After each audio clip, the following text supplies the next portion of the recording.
على أشرف الأنبياء والمرسلين وعلى آله وصحبه أجمعين. اللهم صل وسلم على سيدنا محمد وعلى آل سيدنا محمد.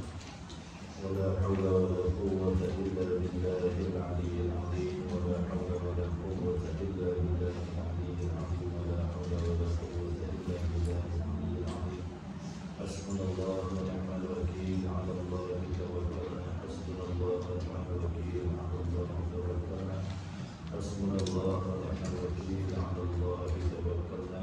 برضا الله تعالى. الفاتحة. أعوذ بالله من الشيطان الرجيم. بسم الله الرحمن الرحيم. الحمد لله رب العالمين الرحمن الرحيم مالك يوم الدين إياك نعبد وإياك نستعين اهدنا الصراط المستقيم صراط الذين أنعمت عليهم غير المغضوب عليهم ولا الضالين آمين. أعوذ بالله من الشيطان الرجيم. بسم الله الرحمن الرحيم.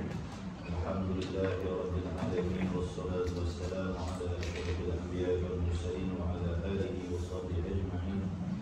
سبحانك لا علم لنا إلا ما علمتنا إنك أنت العليم الحكيم. اللهم افتح علينا حكمتك وانشر علينا من خزائن رحمتك يا أرحم الراحمين. ربنا زدنا علما وفهما يا كاشف المشكلات. اكشف القلوب عن نور هذه المعاني حتى نطلع على خفيات هذه المسائل. واحفظنا من الخطأ والضلال فأنت موفق كل أمر وأنت علام الغيوب برحمتك يا أرحم الراحمين. وهب لنا يا وهاب علما وحكمة وبالرزق يا رزاق كلنا مسهلا. وبالخير يا فتاة فافتح لنا وبالهدى بالعلم كلنا يا عليم مفضلا. اللهم علمنا ما جهلنا وذكرنا ما نسينا. اللهم اجعل أعمالنا خالصة لوجهك الكريم. وصلى الله على سيدنا محمد وعلى آله وصحبه وبارك وسلم. الحمد لله رب العالمين. أما بعد. السلام عليكم ورحمة الله وبركاته.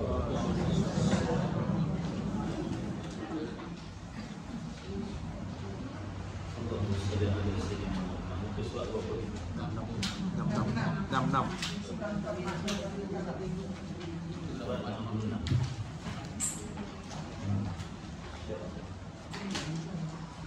Sihat semua ni?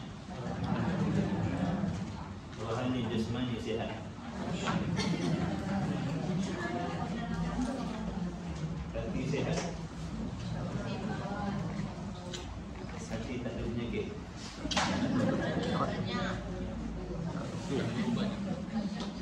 Baik, muka surat 66.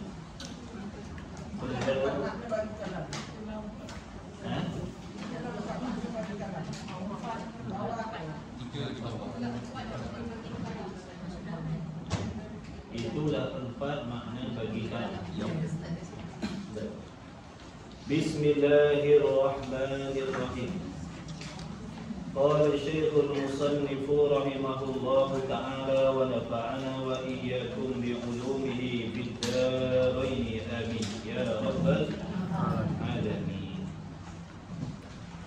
Itulah 4 makna bagi kalam. Maksud 4 yang tersebut sebelum ni, kalam terbahagi kepada 4 makna. Yang pertamanya kalam dengan makna kalam ismi, iaitu sifat penutur yang ada pada zat Allah Subhanahu wa ta'ala yang tidak menyamai dengan segala sesuatu. Ada dia sedia kala pada zat Allah, qadim lagi azali. Yang keduanya dipanggil dengan kalam dengan makna kalam nafsani, iaitu kehendak ataupun cadangan untuk bertutur, untuk mengatakan sesuatu, dipanggil kalam nafsani. Jadi kalam nafsani tiada benda yang amrun i'tibari. Isbah kepada Allah kalam nafsani itu qadim lagi azali. Yang ketiganya kalam masdari. Kalam masdari ini dengan makna nama bagi perbuatan, iaitu berkata-kata ataupun bercakap. Yang keempatnya kalam lafzi, yaitu perkataan-perkataan yang mengandungi bunyi suara huruf dan sebagainya. Habis. Jadi yang dimaksudkan dalam, yang dikehendaki dalam perbicaraan sifat yang ke-13, yaitu sifat kalam, sifat penutur ialah kalam ismi. Jadi sekarang kita dah boleh bezakan mana kalam yang baru dan mana kalam yang qadim. Alhamdulillah. Itulah 4 makna bagi kalam. Yang pertama itu, maksud yang pertama itu ialah kalam ismi. Yang pertama itu, yang ini kalam ismi sebagai pokok dan asal. Sebagai pokok dan asal. Dan yang 3 kemudian itu adalah ranting dan cawangan daripada yang pertama itu. Maknanya kalau tak ada kalam ismi, tak adalah yang lain dah. Tak adalah yang lain-lain. Hendaklah engkau, siapa engkau? Begitu lah. Hendaklah engkau, yang ini kita perhati bersungguh-sungguh, fikir betul-betul, tilik betul-betul, renung betul-betul, fahamkan betul-betul, supaya tidak terkeliru engkau daripada bicaraan kalam. Supaya kau tak keliru, supaya kita tidak terkeliru. Bila faham, insya-Allah tak keliru. Bila tak faham itu jadi keliru. Dan bagi sifat kalam itu 3 ta'alluq. Apa maksud ta'alluq? Peranan sifat, urusan sifat, kerja sifat.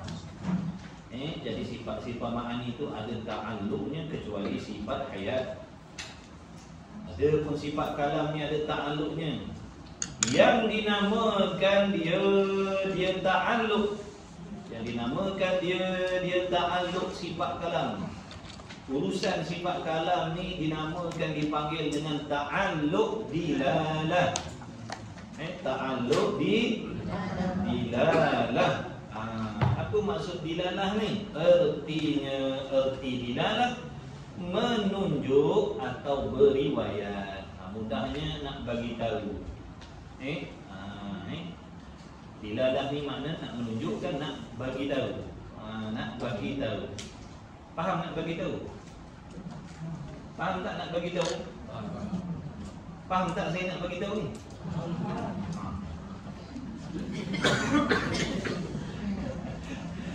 Dilalah tu makna menunjukkan. Menunjukkan mana nak bagi tahu. Ada kala kita tunjuk dengan tangan, ada kala kita tunjuk dengan perbuatan, ada kala kita tunjuk dengan perkataan. Jadi bagi tahu dengan perkataan tu dinamakan dilalah. Jadi takluk kalam ni, takluk dilalah, bagi tahu. Allah Ta'ala memaklumkan, Allah Ta'ala memberitahu dengan sifat kalam ni. Allah Ta'ala memberitahu dengan sifat kalam. Itu maksud dilalah. Dilalah menunjukkan, tapi bukan menunjukkan dengan tangan dan kaki tak. Dengan sifat penutur dia tu, dia nak menunjukkan tentang sesuatu perkara yang wajib, perkara yang mustahil, dan juga perkara yang harus. Jadi dengan sifat penutur ni, Allah Ta'ala menunjukkan tentang perkara yang wajib. Perkara yang wajib, apa maksud wajib? Apa arti wajib? Apa arti wajib? Sesuatu yang mestian. Jadi Allah Ta'ala nak menunjukkan tentang sesuatu yang mesti ada. Sedia kala lagi. Bila sebut wajib, sedia kala lah. Kala yang mesti ada, sedia kala lagi, kekal ada, sentiasa dan selama-lamanya. Jadi bila sebut perkara yang wajib, ialah mana? Zat Allah dan juga segala sifat-sifat dia. Jadi dengan sifat kalam tu Allah Ta'ala menunjukkan, menerangkan, memberitahu tentang dirinya, tentang zatnya dan tentang sifat dia. Dan dengan sifat kalam itu juga Allah Ta'ala menunjukkan, dengan sifat kalam itu juga Allah Ta'ala menunjukkan tentang perkara yang mustahil. Allah menerangkan, Allah menyatakan tentang perkara yang mustahil. Lagi akan ada contoh dia, insya-Allah. Maksudnya dengan sifat kalam tu kita mengerti apa benda mustahil. Dengan sifat kalam tu kita boleh mengerti apa yang masuk dalam perkara yang wajib. Dan dengan sifat kalam tu juga Allah Ta'ala menunjukkan, menyatakan tentang sesuatu perkara yang harus. Ada kuih? Time meja ada kuih? Saya nak boleh tu. Ada yang tak dapat? Ustaz dapat je. Siap.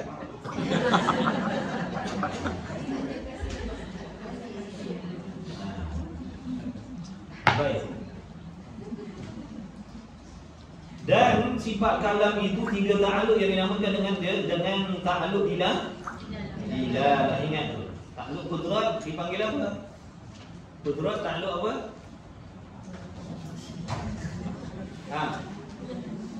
Qudrat ta'aluk apa panggil? Ada nurutan ni ke? Dah jauh tu macam tu lah dia teringat. Ta'aluk qudrat dipanggil ta'aluk apa? Tanjizi hati pula dah. Nama ta'aluk tu, panggilan dia. Ta'aluk taksir. Ta'aluk apa? Ta'aluk taksir. Asara yu'asiru taksiran. Ta'aluk taksir nama dia. Apa maksud ta'aluk taksir? Bagi sifat qudrat, memberi bekas, mengadakan atau meniadakan. Tulis jangan malas tulis. Nanti angguk tak tulis. Angguk dan tulis. Ta'aluk taksir nama dia. Memberi bekas pada mengadakan dan meniadakan. Ta'aluk taksir, memberi bekas pada mengadakan dan meniadakan. Itu nama bagi ta'aluk sifat qudrat. Ta'aluk sifat iradah pula apa? Ta'aluk takhsis. Apa maksud takhsis? Menentukan. Menentukan sesuatu perkara mungkin itu ada ataupun tiada. Jadi peranan iradah menentukan. Menentukan mungkin itu nak dijadikan ataupun tidak. Ta'aluk qudrat tadi taksir, memberi bekas, makna menciptakan, mengadakan, membuat apa yang dah dikehendaki, yang dah ditentukan oleh iradat lah. Jadi apa yang ditentukan oleh iradat maka dibuat oleh qudrat. Tapi ingat bukan qudrat tu yang membuat, Allah yang membuat. Allah yang bersifat qudrat tu yang mengadakan, Allah yang bersifat qudrat itu yang meniadakan. Bukan sifat qudrat tu yang meniadakan, faham? Allah yang bersifat qudrat yang mengadakan. Allah yang bersifat qudrat yang meniadakan. Makna zat Allah yang bersifat qudrat itulah yang menjadikan. Zat Allah yang bersifat qudrat itulah yang meniadakan. Qudrat tu sifat. Yang membuat itu, yang mengadakan, yang menjadikan itu Allah yang bersifat qudrat. Cuma dalam kitab ni dia ajar gitu supaya nak faham peranan qudrat. Jadi secara ringkasnya sebut qudrat, ta'aluk dia mengadakan, meniadakan. Hakikat ni yang mengadakan, meniadakan ni Allah yang bersifat dengan qudrat itulah yang mengadakan, meniadakan. Allah yang bersifat iradat itulah yang mentaksiskan, menentukan sesuatu itu untuk ada atau tiada. Faham? Faham? Alhamdulillah. Jadi namanya ta'aluk apa tadi? Ta'aluk kalam bila? Ta'aluk sama basar apa pula? Apa? Kicap? Ta'aluk inkishaf. Inkishaf pula Inkishaf. Inkishaf. Ngaji tajwid lah. Ta'aluk ta'aluk bagi sifat sama dan basar. Ta'aluk inkishaf, menyatakan sesuatu yang ada. Ta'aluk ilmu Inkishaf juga. Panggil takluk ilmu takluk inkishaf. Nyata segala perkara yang wajib mustahil harus pada pengetahuan Allah sedia kala dah, sedia kala lagi. Ini ta'alluq hayat. Pak Hayat takluk dia apa nama? Nak peksa dah ni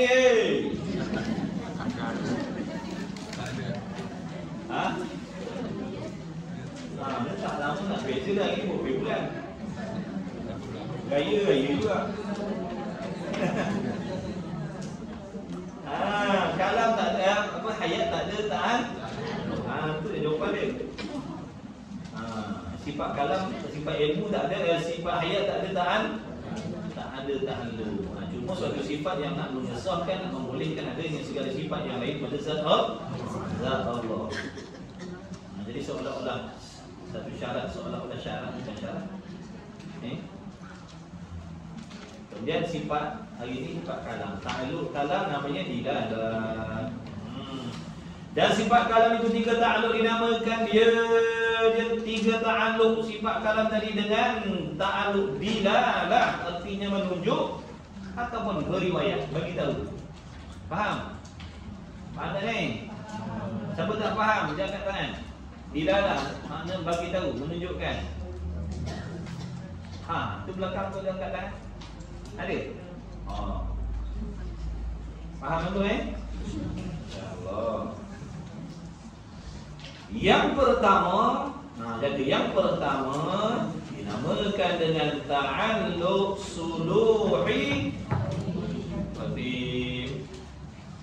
Ta'alluq suluhi qadim. Apa maksud suluhi qadim? Apa maksud suluhi qadim? Patut sedia kala lah lagi. Patut sedia kala lagi. Jadi patut sedia kala lagi Allah bertutur, mana Allah berfirman. Kenapa? Kerana sedia kala lagi dia telah memiliki sifat penutur. Jadi patut pada Allah, patut bagi Allah nak berfirman, nak bertutur. Kerana dia tak bisu sedia kala lagi. Itu yang dimaksudkan dengan suluhi qadim. Patut bagi Allah sedia kala lagi nak bertutur. Patut sedia kala lagi, layak bagi Allah sedia kala lagi nak bertutur, nak berfirman. Kenapa? Kerana dia tak bisu sedia kala lagi. Iaitu patut padan beriwayat ya Allah pada sedia kala. Habis. Itu nama suluhi qadim. Yang kedua dinamakan dia dengan tanjizi qadim. Tanjizi qadim. Apa maksud tanjizi qadim? Telah berlaku sedia kala lagi, telah lulus sedia kala lagi, telah tertunai sedia kala lagi. Itu tanjizi, maknanya telah tertunai, telah berlaku, telah terjadi. Itu makna tanjizi. Qadim sedia kan? Sedia kala. Jadi tanjizi qadim maknanya telah berlaku pada sedia kala lagi, telah tertunai pada sedia kala lagi. Iaitu tanjizi qadim, berlaku dan luluskan persediaan bagi berkata-kata pada sedia kala lagi. Yang faham pada kata persediaan bagi berkata-kata itu isyarat kepada kalam dengan makna apa tu? Kalam nafsan. Kalam nafsan itu persediaan tu. Iaitu berlaku dan luluskan persediaan. Maknanya kehendak Allah nak bertutur, kehendak Allah nak suruh, kehendak Allah nak larang, kehendak Allah Ta'ala nak menceritakan tentang perkara yang harus dan sebagainya. Itu dah ada dah pada zat Allah sedia kala lagi. Contohnya Allah nak suruh kita solat, nak suruh kita puasa, Allah nak melarang haram, nak mengharamkan judi, arak dan sebagainya. Allah Ta'ala nak menceritakan tentang para rasul, para umat yang dulu-dulu dan sebagainya. Itulah ada pada kehendak Allah sedia kala lagi. Padahal makhluk belum makhluk belum ada lagi. Sebab apa Allah dah sedia nak bagi tahu semua tu? Kerana semuanya dah ada dalam ilmu Allah. Jadi jangan main-main. Jangan kata Allah menyuruh sesuatu yang tak relevan. Tolong Tolong boleh? Tolong jangan cakap macam tu. Orang yang cakap macam tu orang yang tak faham tentang ilmu Allah. Mereka menganggapkan Allah tu main suruh tanpa Allah tahu. Itulah bahaya. Pandai ilmu dunia tak belajar ilmu akhirat jadi macam tu. Waktu belajar ilmu dunia jangan tinggal ilmu akhirat. Kerana ilmu agama ni dah nak jaga ilmu dunia yang kita dah belajar tu. Kalau tak nanti kecerdikan kita tu dikawal, dikontrol oleh syaitan dan nafsu. Tapi kalau ada agama tu akan jaga. Agama tu akan jaga. Ilmu agama tu akan memantau, akan menjaga diri kita. Sebab tu nak kaya, nak miskin ke, nak apa ke, kena ada agama. Sebab agama tu jaga kita dalam segala hal. Pandai ke tak pandai ke, agama mesti kena ada. Kalau tak jadi rosak. Pandai pun rosak, tak pandai pun jadi rosak kalau tak ada agama. Bahaya kalau pandai tak ada agama jadi macam tu. Orang yang bijak tak pandai agama dia lagi jahat daripada orang yang tak bijak. Orang tak bijak ni jahat, dia jahat dan juga tapi tak sehebat jahat orang yang pandai. Sebab orang pandai ni jahat kira macam orang pandai ni dia punya jahat kira macam kalau tak ada agama. Yang tak ada agama. Tengok orang Yahudi, bijak-bijak orang Yahudi bukan orang bodoh-bodoh. Banyak profesor dia orang, doktor-doktor dia orang. Tapi dah tak ada agama. Jadi kita yang orang Islam ni pun sama lah. Kalau sekadar pandai, bijak tapi tak ada agama, habis. Nanti pemikirannya sama macam orang bukan Islam. Jadi agama Islam itulah yang nak jaga akal fikiran kita. Jaga agama, nak jaga diri kita. Jadi agama. Kalau akal kita tak dijaga oleh tidak ada ilmu agama, nanti tak ada yang nak jaga, tak ada yang nak pantau. Nanti kita fikir macam cara orang yang tidak ada agama, bercakap macam orang yang tak ada agama. Na'udzubillah. Jadi jangan pisahkan agama daripada hidup kita. Belajar. Belajar kerana Allah. Mudah-mudahan asbab adanya ilmu agama itu kita terselamat. Jadi tanjizil qadim, iaitu berlaku dan luluskan persediaan bagi berkata-kata pada sedia kala. Yang ketiga dipanggil tanjizi hadis. Apa maksud tanjizi hadis? Iaitu diluluskan dan melakukan perkataan dan surah atau mentegah atau cerita kepada makhluk. Maksudnya baru berlaku. Bila mula saja Allah Ta'ala berfirman ataupun mewahyukan kepada para Nabi, para Rasul contohnya. Sebelum tu tak ada lagi pada Nabi, para Rasul, para malaikat Jadi bila dah ada, bila Allah khitabkan saja, itu yang dimaksudkan dengan baru berlaku. Baru Allah khabarkan, baru Allah suruh, baru Allah larang, baru Allah ceritakan. Itu yang dimaksudkan dengan tanjizi hadis. Apa pun yang Allah suruh, yang Allah larang dan apa yang Allah ceritakan tu semuanya dah ada pada kehendak Allah sedia kala dah. Sedia kala lagi nak suruh keratkan orang mencuri, dah ada sedia kala lagi dah dalam pengetahuan Allah tu. Ini kata tak riba lah, inilah, zolim lah. Banyak cantik muka kita.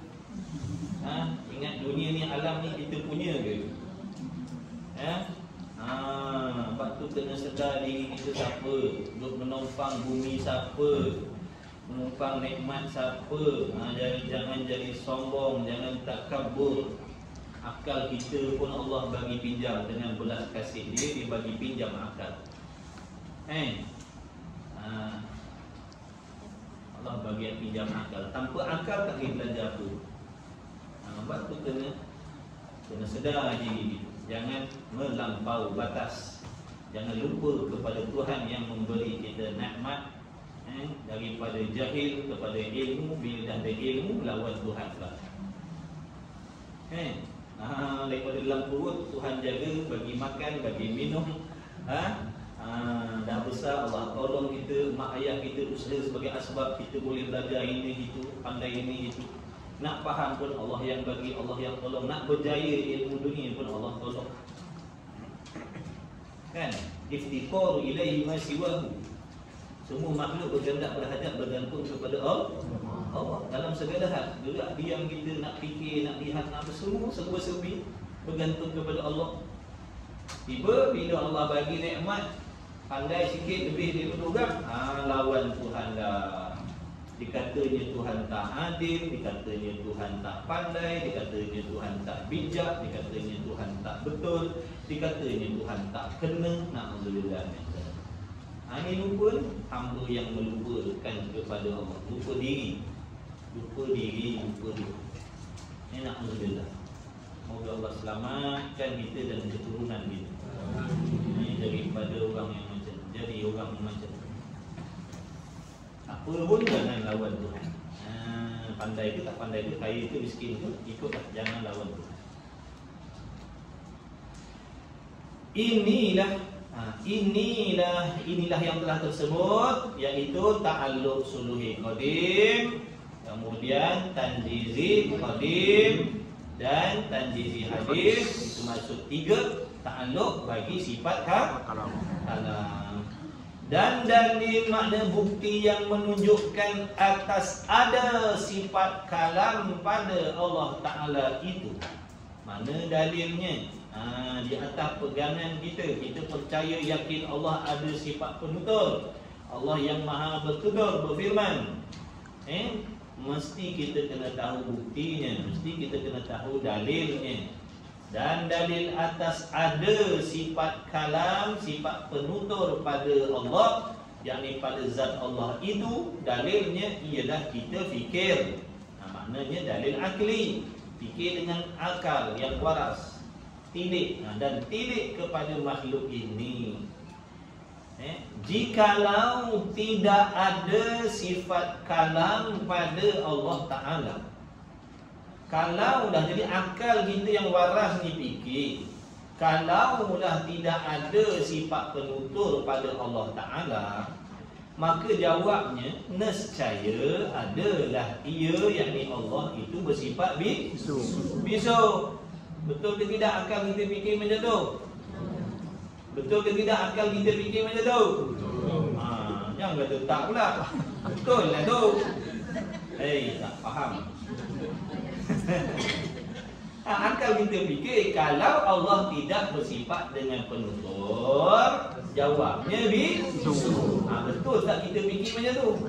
Betul lah. Bisu Tuhan tu tak betul. Fikir tu tadi betul. Inilah guna dalil akli ni. Suruh timbang dengan akal tu yang waras tu. Jadi akal yang waras fikir macam tu. Kalau nak kata Tuhan tak ada sifat kalam, dah tentulah dia bisu.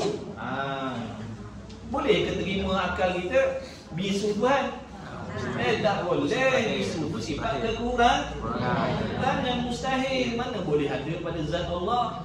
Allah tu sempurna, maha suci zatnya dari sebarang sifat kekurangan. Jadi situ pun dah dapat dalil dah. Nak mengatakan Tuhan tak ada sifat kalam tu mustahil, kerana membawa kepada ada bisu pula pada Tuhan. Jadi akal tak boleh terima. Apa jadi pula? Kalau Tuhan tu bersifat bisu, apa jadi pula? Heret lagi. Dipanjangkan lagi dalil ahli tu. Dia suruh faham betul-betul. Jadi jikalau tidak ada sifat kalam pada Allah Ta'ala, nescaya adalah ia Allah tu bersifat bisu. Akal kita tak boleh terima Tuhan bisu. Akal yang tak waras dia boleh kata Tuhan bisu. Dan jika ada ia Allah tu bersifat bisu, apa pula jadi? Kalaulah ada sifat bisu pada Allah tu, apa jadi? Nescaya adalah pada Allah Ta'ala itu satu penyakit yang menjadi kekurangan atas zat Allah Ta'ala. Betul tak? Betul tak akal fikirnya tu? Dah tu betul ke ada kekurangan pada Allah? Mustahil. Dan iaitu ada kekurangan pada Allah Ta'ala itu mustahil. Akal tak boleh terima sekali-kali. Jadi sifat bisu pada Allah tu perkara yang mustahil. Mana perkara yang tak boleh diterima pada akal adanya sekali-kali pada Allah. Selama-lamanya tak boleh terima ada sifat bisu pada Allah. Ada sifat bisu pada Allah. Sifat bisu pada kita makhluk apa hukumnya? Wajib, mustahil, harus?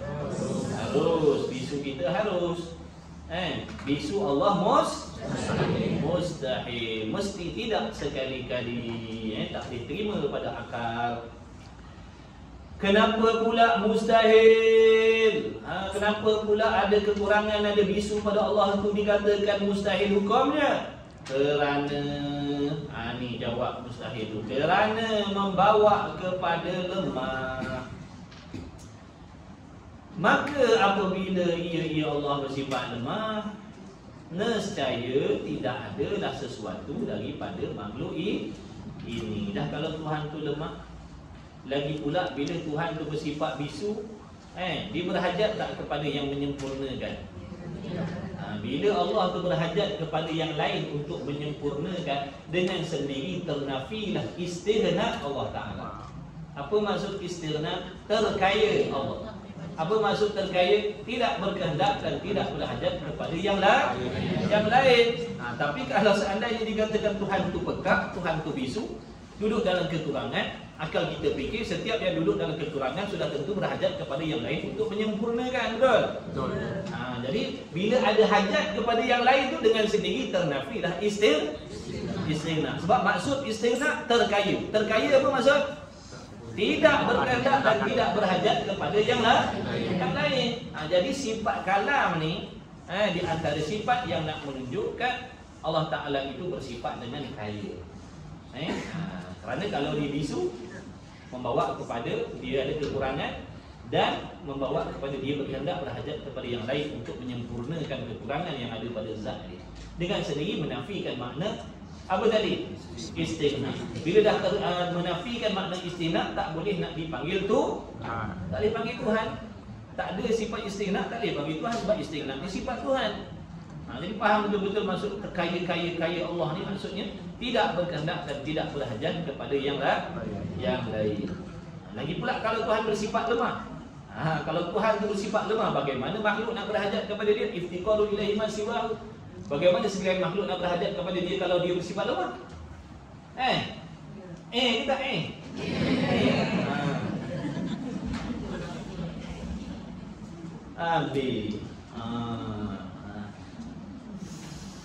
nescaya tidak ada sesuatu daripada makhluk ini. Dah kalau Tuhan itu bersifat lemah, nescaya tak adalah makhluk ini. Dan iaitu tiada sesuatu daripada makhluk ini batil. Apa maksud batil? Salah, batil, salah, kairut, batal. Melayu kata batal. Tak boleh pakai. Nak kata makhluk ni tak ada, tak boleh pakai. Kataan tu, dakwaan makhluk tak ada, batil, salah, tak boleh pakai.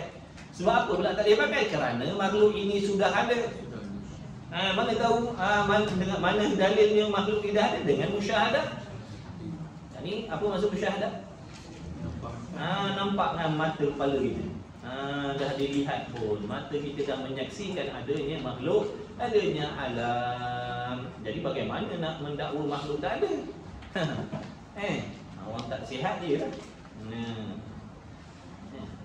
Makhluk ada dah, mata kita tengok dah ada langit, ada bumi, diri kita sendiri, biji mata kita sendiri, sifat pelihat kita sendiri itu masuk dalam makhluk juga. Macam mana nak kata tak ada makhluk? Jadi tak ada makhluk tu batil, salah, kerana makhluk ni sudah ada dengan musyahadah. Oleh yang demikian, maka tetaplah setelah ditindik, dikaji, ditimbang dengan akal yang waras tadi, dapatlah kita jawapan bahawa sesungguhnya tetaplah Allah Ta'ala itu tidak bersifat bisu. Tak boleh nak kata Tuhan tu bisu. Tak boleh. Sebab tadi dah fikir dah timbang-timbang dah tadi dengan akal. Jikalau tadi semuanya, akhirnya dapat jawapan mustahil, manakah tak boleh terima. Kalau begitu, tetaplah Tuhan itu tidak bisu. Tetaplah Tuhan itu tidak bisu. Maka tetaplah Allah Ta'ala tidak bisu dan sabitlah, maksud sungguhlah. Sabitlah makna sungguhlah Ada sifat kalam, yakni sifat penutur padanya, yakni pada zat Allah. Pada zat Allah. Allah Maha Kaya. Ingat, Maha Kaya Allah tu dengan makna apa? Tidak berkehendak dan tidak berhajat kepada segala sesuatu. Jadi kaya Allah tu sedia kala dah dan kekal kaya Allah selama-lamanya. Jangan kita faham kaya Allah dengan dikaitkan adanya langit dan bumi. Sebelum ada langit bumi pun Allah dah bersifat kaya. Jangan kita faham kaya Allah sebab ada langit bumi. Kenapa tak boleh faham macam tu? Kalau faham macam tu nanti membawa kepada sedia kala lagi Tuhan tak kaya. Sebab belum ada langit bumi. Belum ada langit bumi tak boleh lah panggil kaya. Sebab yang kita faham tadi dia kaya sebab ada langit bumi.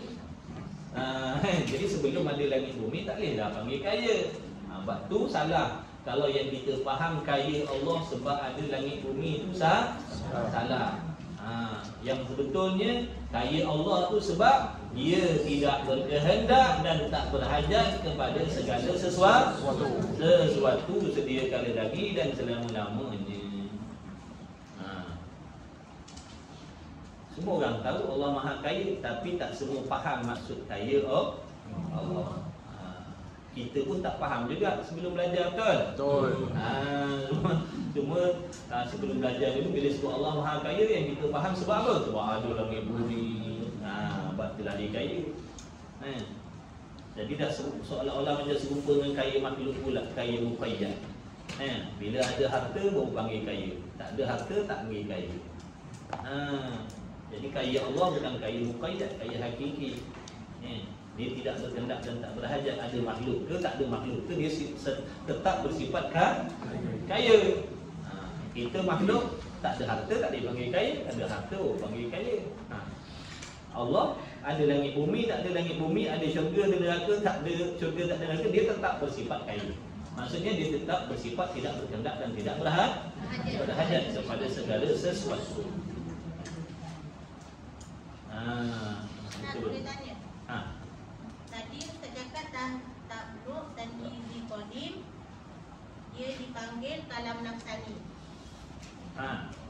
Jadi kalau takluk Sulubi Qadim dengan Tanjizi Hadis, dia dikira kalam apa? Macam mana? Kalau yang kedua tadi takluk Tanjizi Qadim tu, lepas tu Ustaz kata dia dipanggil kalam nafsani. Kalam nafsani sebab tu persediaan bagi berkata. Okey, kalau takluk Sulubi Qadim dia dipanggil apa? Takluk ismi ke bukan? Bukan takluk ismi. Bukan takluk ismi. Bukan tak, dia panggil kalam ismi. Kalam ismi itu makna sifat penutur yang ada pada Allah. Sifat penutur yang ada pada Allah itu panggil kalam ismi. Ada pun persediaan bagi berkata tu, kehendak Allah nak menyuruh melanggar, itu dipanggil kalam nafsani. Faham?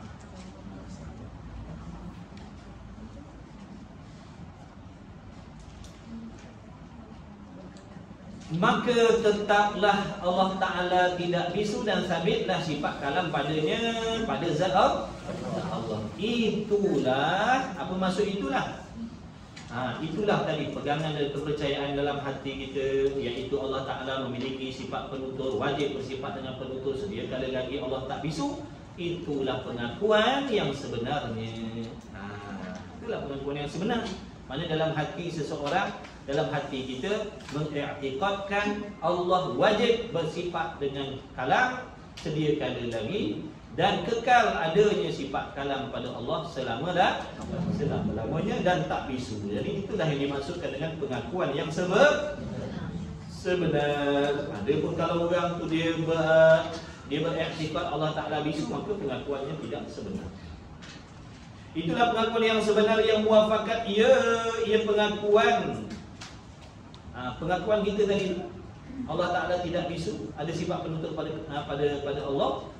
Jadi muafakat ia dengan pengakuan Tuhan. Jadi apa yang kita aku dalam hati sama muafakat dengan apa yang Allah akui di dalam Al-Quran. Seperti firman-Nya Allah, wa in ahadun minal musyrikina wa in ahadun minal musyrikina istajarak fa'ajirhu hatta yasma'a kalam Allah thumma ablighu ma'madah. Artinya, arti firman Allah, dan jika seseorang daripada musyrikin. Apa maksud musyrikin? Musyrikin tu apa? Orang musyrikin ni dia percaya tak Allah? Percaya. Dia percaya Allah, dia bukan tak percaya Allah. Dalam masa yang sama dia percaya yang selain Allah. Itu panggil musyrik, menyengutukan. Allah pun dia percaya, berhala pun dia percaya juga. Allah dia percaya, Allah ada kuasa, Allah boleh memberi berkat. Berhala pun dia percaya juga. Berhala ni pun ada kuasa juga, boleh menghidupkan, boleh mematikan, boleh memberi rezeki. Jadi kita ni kalau tak tahu, kalau tak faham, silap-silap masuk dalam musyrikin. Allah pun percaya, selain Allah pun percaya. Percaya hantu syaitan boleh datangkan mudarat. Percaya duit ringgit boleh memberikan kebahagiaan. Musyrik menyengutukan Allah. Kerana yang boleh memberi kebahagiaan dan sebagainya ini hanya Allah. Makhluk tak boleh. Yang memberi rezeki Allah, bukan usaha ikhtiar. Kalau orang percaya usaha ikhtiar memberi rezeki, dia musyrikin. Dia masuk dalam kafir musyrik. Jaga-jaga. Hati-hati. Dia kata usaha ikhtiar tu asbab saja, tak boleh memberi bekas. Yang membakar itu Allah, bukan kuasa tenaga yang ada pada api. Yang menyembuhkan itu Allah, bukan tenaga ataupun kuasa yang ada pada ubat-ubatan. Jadi barang siapa yang beriktikad kekuatan ataupun sesuatu yang ada pada diri ubat itulah yang menyembuhkan, memberi kesembuhan, bukan Allah, maka dia jadi kafir musyrik. Murtadlah kafir musyrik ni. Jadi hati-hati jaga akidah. Jangan dijadikan hukum adat itu sebagai i'tiqad. Hukum adat sekadar adat, bukan i'tiqad. Yang kata nak ada belanja, nak senang kena usaha, nak pandai kena belajar, nak kenyang kena makan, itu hukum adat. Sebab tu dalam kitab ni awal-awal lagi dia dah ajar kita apa ya perbezaan hukum syarak, hukum adat, hukum akal dan sebagainya. Sebab ada orang yang beriktikad adat tu dijadikan iktikad, sehingga dia beriktikad Allah Ta'ala tak boleh memberi kekayaan dengan kecuali dengan kita berusaha. Makna di situ menunjukkan Allah berhajat kepada usaha untuk memberi kekayaan. Ada wasitah pula, ada perantaraan pula. Dalam Allah nak memberi sesuatu ada wasitah ataupun ada wasail, ada perantaraan. Allah boleh bagi kaya tapi dengan syarat kena usaha. Tak usaha Allah tak boleh bagi kaya. Ini musyrik. Na'udzubillah. Allah tak berhajat pun pada usaha nak memberi kita rezeki. Allah tak berhajat pun pada kita usaha belajar nak bagi ilmu. Yang kata usaha makan ubat dan sebagainya itu orang panggil hukum sebab, hukum asbab. Faham? Ya. Usaha ikhtiar tu hukum adat, hukum asbab. Bukan i'tiqad. Dalam hati tetap yang menjadikan memberi sesuatu Allah yang lain tak ada kuasa. Tapi kalau tak belajar, apa yang dicakap itulah yang diiktikadkan. Orang yang belajar lain, dia dah belajar, dia dah tahu, dia dah faham. Ini hukum bercakap, bukan i'tikad. Dia bercakap dah sihat dah makan ubat, tapi dalam hati i'tikad Allah yang memberi sihat, bukan ubat. Tapi orang jahil, orang jahil kata dah sihat makan ubat, memang dalam hati dia pun i'tikad ubat yang menyihatkan dia. Jadi dia tak dijaga oleh ilmu tadi. Sebab tu ilmu ni nak jaga kita. Harta kita kena jaga. Faham? Dalam puluh tahun cari dia, cari tak dapat, cari tak dapat. Dah dapat jaga dia pula. Betul? Habis umur cari duit, cari harta, kumpul banyak-banyak. Bila dah ada kita jaga dia pula. Dah lah hari tu heboh cari dia, sampai tak semayang, tak peduli belajar fardu ain. Betul ke tidak? Betul. Lepas tu bila dah ada, kita jaga dia pula dah. Dah lah heboh cari, heboh jaga. Kita jadi khadam dia pula. Takut pula habis Nak pergi masjid, fikir banyak kali. Nampak tak hinanya kelakuan orang yang mencari dunia itu semata-mata tanpa tujuan ibadat. Dia pun dengan tujuan ibadat lain. Orang yang cari harta dengan tujuan nak beribadat, dia akan memerintahkan harta dia. Tapi orang yang mencari harta tujuan nak berseronok, bermewah kerana hawa nafsu, dia akan menjadi hamba kepada harta yang dia cari sendiri. Lepas tu mati, hilang sekelip mata. Sekelip mata dia hilang. Juta-juta tu sekelip mata hilang. Kereta mewah hilang. orang yang gaya. Hilang sekelip mata. Nak cari, nak himpun, bukan main lagi. Jadi kita fikir betul. Dalam kitab Taklimul Aulad tu sebut dulu tu. InsyaAllah nanti kita baca kitab tu. Sedap kitab tu. Kitab tu nipis je, tapi dalamnya padu. Sangat-sangat menyentuh hati kita. Kataan, teguran dalam dalam tu nak menceritakan tentang kelakuan makhluk Allah atas dunia. Nak menyebutkan kelakuan manusia atas dunia. Ada macam-macam kelakuan dia ceritakan dalam kitab tu. Jadi mana kelakuan yang sebenar yang sepatutnya kita ada, dan mana kelakuan yang tak sepatutnya ada pada diri kita. Contohnya itulah tadi dia sebut. Daripada muda sampai tua heboh cari harta banyak-banyak sampai tak peduli agama, tak peduli halal haram. Yang wajib ditinggalkan, yang wajib dikemudiankan kerana nak menghimpun harta, nak kejar, nak bersaing, nak berlumba, sampai mati datang ajal hilang sekelip mata. Padahal dah berpuluh tahun kita habiskan masa nak mencari dunia tadi itu yang lebih daripada pasal hajat nak ibadat tadi. Semata-mata nak seronok-seronok himpun, seronok-seronok nak senang, seronok-seronok nak mewah. Bila mati sekelip mata hilang semuanya yang kita usahakan berpuluh-puluh tahun. Akhirnya dalam kubur bila ditanya oleh malaikat, satu pun tak boleh jawab. Anak bini seronok, kita tinggal duit banyak. Lagi satu yang seronok siapa? Laki bini kita.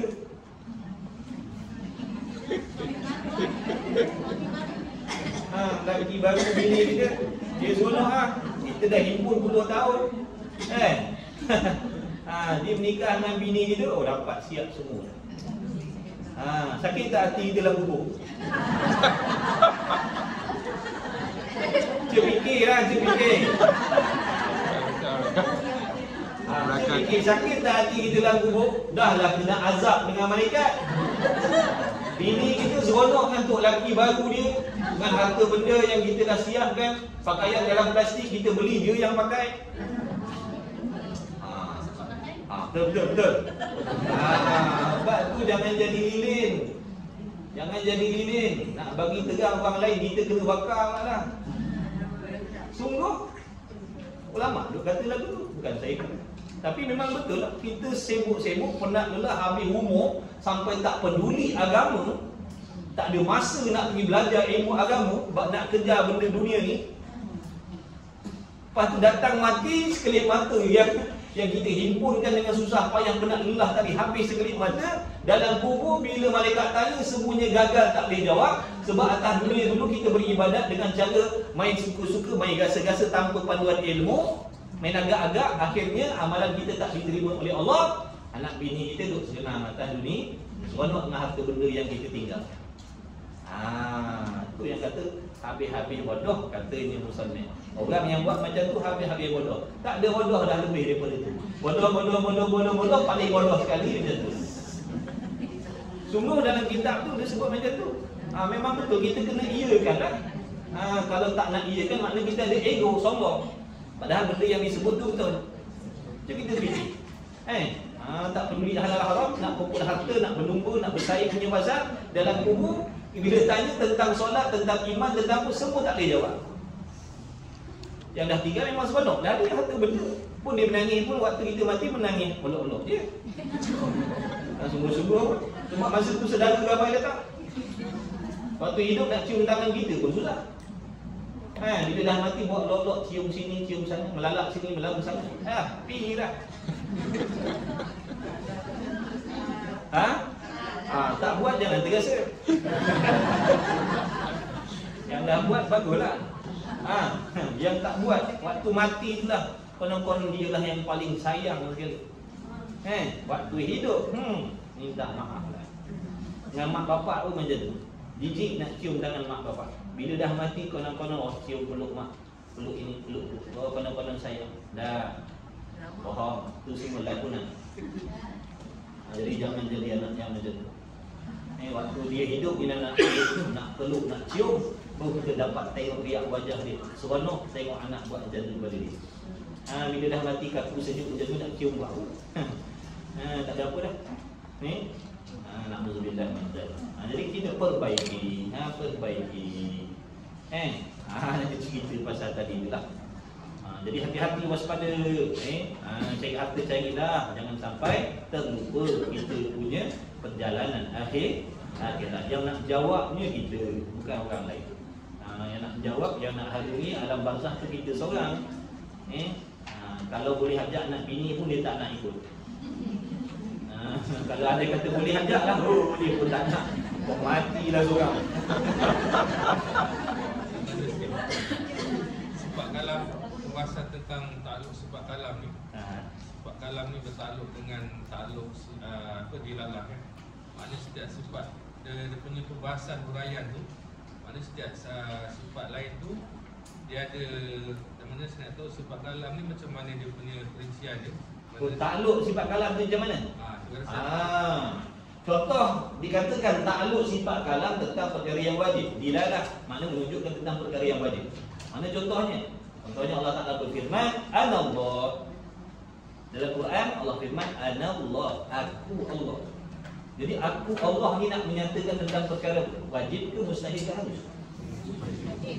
Dia tu Tuhan, dia tu Allah, wajib ke mustahil ke harus? Dia nak bagi tahu tentang apa tu? Perkara wajib kan?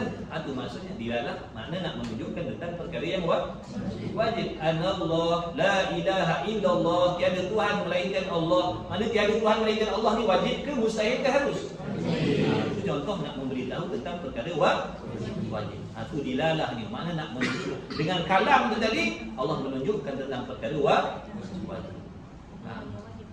Kemudian Allah Ta'ala menunjukkan pula tentang perkara yang mustahil. Contohnya seperti mana yang orang Yahudi Nasrani kata, Allah Ta'ala tu yang ketiga daripada tiga. Salisu salat. Allah Ta'ala tu yang ketiga daripada tiga. Itu perkara mustahil. Itu contoh Allah menyatakan tentang perkara yang mustahil, seperti yang didakwakan oleh orang Yahudi Nasrani itu. Dan yang harus Allahul ladzi khalaqas samawati wal ardh. Allah Ta'ala berfirman, dia yang menjadikan langit dan bumi. Jadi penciptaan langit bumi ni wajib ke mustahil ke harus? Itu maksudnya takluk dilalah tadi menunjukkan tentang perkara yang wajib, menunjukkan tentang perkara yang mustahil, dan menunjukkan tentang perkara yang harus. Boleh? Sebab kalam tu nak menunjukkan dia tu qadim kan. Dia bersifat dengan qadim. Mana ni kalau contoh Ustaz bagi Quran, kalau Ustaz apa contoh lain, misal Allah berkata-kata dengan Nabi Musa tu, mesti nak dikira Allah Ta'ala berkata-kata dengan Nabi Allah Musa tu masuk dalam perkara harus. Allah Ta'ala berkata-kata dengan Nabi Allah Musa tu perkara harus, bukan perkara wajib. Allah nak mengkhabarkan tentang perkara yang harus. Mana? Dia berfirman dengan Nabi Allah Musa. Bila Allah Ta'ala kata aku Tuhan, tak ada yang lain, itu nak menunjukkan tentang perkara wajib. Begitu. Namanya takluk dilalah. Nak bagi tahu. Makna dengan Allah firman tu kita tahu, kita maklum tentang perkara wajib dan mustahil dan harus. Mana kalau Allah Ta'ala tak firman, begitu kita tak tahu. Kita tak boleh tahu apa benda wajib, apa benda mustahil dan apa benda yang harus. Jadi bila Allah Ta'ala berfirman, Anallah, katanya, aku ni Tuhan, aku ni Allah. Apa maksud itu? Nak bagi tahu tentang perkara wajib kan? Allah Tuhan itu wajib. Maknanya Al-Quran tu boleh katakan takluk dilalah keseluruhan ayat-ayat Quran. Takluk dilalah lah. Makna Quran mana? Quran yang mana satu? Kalau Al-Quran ada 4 maksud tu, yang mana satu? Yang kita dah belajar tu. Kalam ada 4 maksud. Kalam lafzi. Kalam lafzi. Kalam lafzi yang kita baca tu, ayat-ayat yang kita baca tu.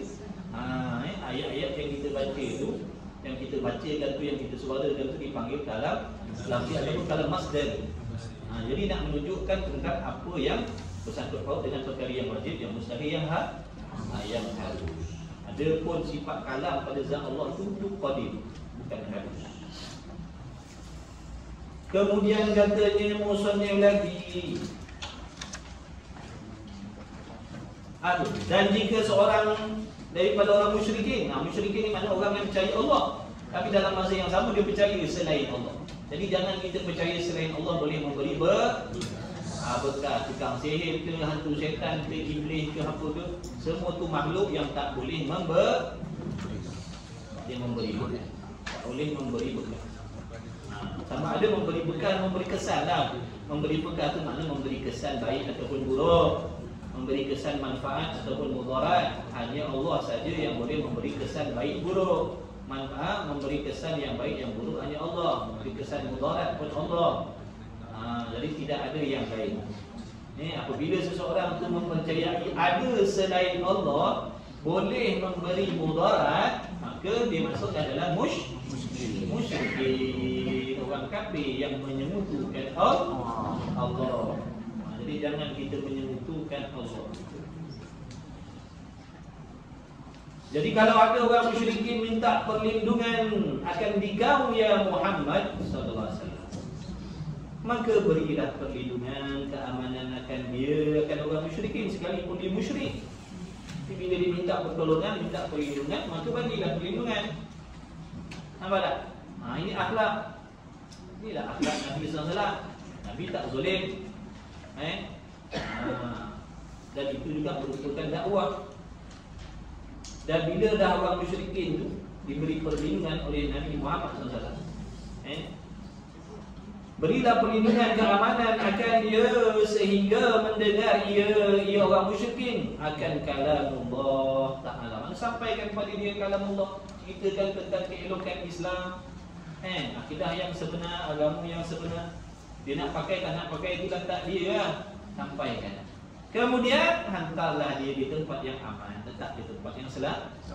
Mudah-mudahan dengan akhlak yang macam itu terbuka hatinya tentang keindahan Islam. Punya bagus duduk dalam Islam ni. Jadi tawanan orang Islam pun tak kena naik, tak kena zalim, dilayan dengan baik. Contohnya, ini jadi banyak tawanan-tawanan perang yang bersyahadah kerana terpikat dengan akhlaknya Nabi Muhammad sallallahu alaihi wasallam.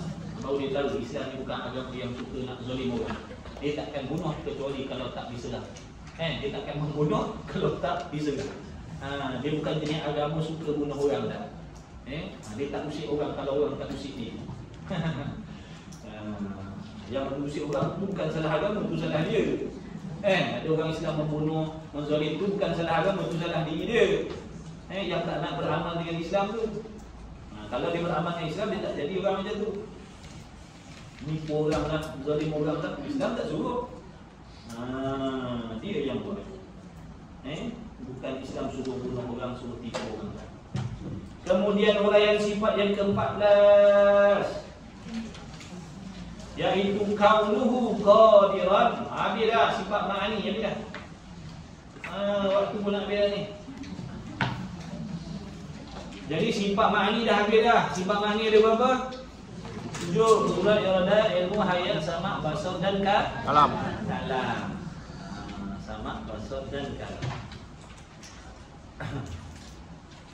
Apa arti sifat ma'ani? Sifat ma'ani ni sifat yang ada sungguh-sungguh zatnya. Ini sifat yang ada sungguh-sungguh dirinya. Mana diri sifat ma'ani itu ada betul-betul pada zat Allah. Sifat nafsiyah dah sudah, sifat salbiyah pun dah sudah, sifat ma'ani pun dah sudah. Sekarang kita nak masuk dalam perbahasan sifat maknawiyah pula. Sifat maknawiyah ni, apa tu sifat maknawiyah? Huraian sifat yang ke-14. Jadi dalam kitab Misbahun Munir ni, dia akan hurai satu persatu tiap-tiap sifat maknawiyah. Sebab tu jadi 20. Kalau dalam kitab Faridatul Faraid jadi 13 saja. Sebab sifat maknawiyah ni tidak dihuraikan secara tafsir satu persatu. Mengikut qaul yang rajih, tak wajib hurai satu-satu. Cuma wajib i'tiqad adanya sifat maknawiyah pada Allah, cuma tak wajib hurai satu-satu. Itu atas qaul yang rajih. Ini qaul yang masyhur, wajib tahu juga satu persatu. Jadi untuk belajar dulu. Kaunuhu jaga ni sifat maknawiyah ni dia ada macam payah sikit lah, tak adalah payah. Macam je. Macam. Kaunuhu qadiran. Erti kaunuhu qadiran, keadaan ataupun adalah Allah Ta'ala yang kuasa. Adalah Allah yang kuasa. Yang dikehendaki dengan sifat maknawiyah mana? Mana satu maknawiyah ni? Mana satu maknawiyah? Adalah Allah yang kuasa. Adakah tu maknawiyah ni? Itu orang panggil jasa bagi sifat samaratus sifat. Yang ijma' di antara kita dengan Mu'tazilah. Mu'tazilah pun kata Allah kuasa, kita pun kata Allah kuasa. Itu ijma'. Baik, yang dikehendaki dengan maknawiyah tu mana?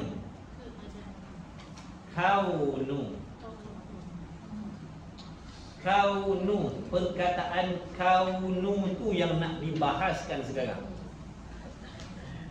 Bukan sepanjang-panjang tu. Qauluhu ta'ala qadiran, bukan. Kaunu tu saja. Kaunu. Ini dalam bahasa kita Rumi tak nampak tulis Jawi tu. Kalau tulis Jawi tu kaunu, kawaunun tu, kaunu tu. Betul? Kaunu tu sifat maknawiyah. Bukan sepanjang-panjang tu kaunuhu ta'ala qadiran tu, bukan. Kaunu sifat maknawiyah tu kaunu. Baik, kita baca dulu. Nanti kan kita cuba terangkan. Wajib pada syarak pula atas tiap-tiap mukallaf mengetahui serta mengaku di dalam hatinya dengan tentu sungguh keadaan ataupun tentu sungguh adalah Allah Ta'ala yang kuat. Sungguh adalah Allah Ta'ala itu yang kuasa. Dan tentu tidak keadaan yang lemah. Jadi adalah Allah tu lemah tu mustahil. Adalah Allah lemah mustahil. Adalah Allah yang kuasa tu wajib. Dan keadaan itulah, nampak tak tu? Keadaan tu terjemah daripada perkataan kaunu. Keadaan tu terjemahan daripada perkataan kaunu. Hu tu Allah. Kaunuhu keadaan. Hu tu Allah. Jadi bukan nak bahaskan tentang Allah, bukan nak bahas tentang qadiran, nak bahas tentang kaunu. Kaunuhu qadiran. Jadi ada tiga perkataan tu kan? Kaunuhu qadiran. Betul? Perasan tak perasan? Kaunuhu qadiran. Betul? Kaunu makna keadaan. Hu tu dia makna Allah. Qadiran makna yang kuat. Kita bukan nak bahas tentang yang kuasa. Kita bukan nak bahas tentang zat Allah. Kita nak bahas tentang kaunu, keadaan. Jadi keadaan itulah yang dibahaskan dalam sifat maknawiyah. Nak ceritakan keadaan tu apa benda? Sifat yang bagaimana? Tu yang kita nak bincangkan di sini. Dan keadaan itu ialah suatu sifat. Jadi keadaan tu ataupun adalah merupakan satu sifat yang melekat ia akan sifat kudrat pada zat Allah Ta'ala. Yang melekat ni maksudnya begini, seolah-olah suatu sifat yang nak melekatkan, nak membolehkan sifat kudrat ada pada zat Allah. Jadi sekarang ni dia nak cerita peranan sifat maknawiyah. Jadi peranan sifat maknawiyah ni, peranan dia seolah-olah suatu sifat yang nak melekatkan, yang nak membolehkan adanya sifat kudrat pada Allah. Kudrat sifat apa? Makni. Sekarang ni maknawiyah. Jadi sifat maknawiyah ni merupakan suatu sifat yang mana peranan dia nak membolehkan adanya sifat ma'ani pada zat Allah. Kalau tak ada maknawiyah, membawa kepada tak boleh ada ma'ani. Faham tak cakap tu? Peranan dia tu macam seolah-olah macam gam, macam. Cuma guna ayat lagi nak bagi faham mana peranan maknawiyah ni nak membolehkan adanya kudrat pada Allah. Kalau tak ada maknawiyah, tak boleh ada kudrat. Faham?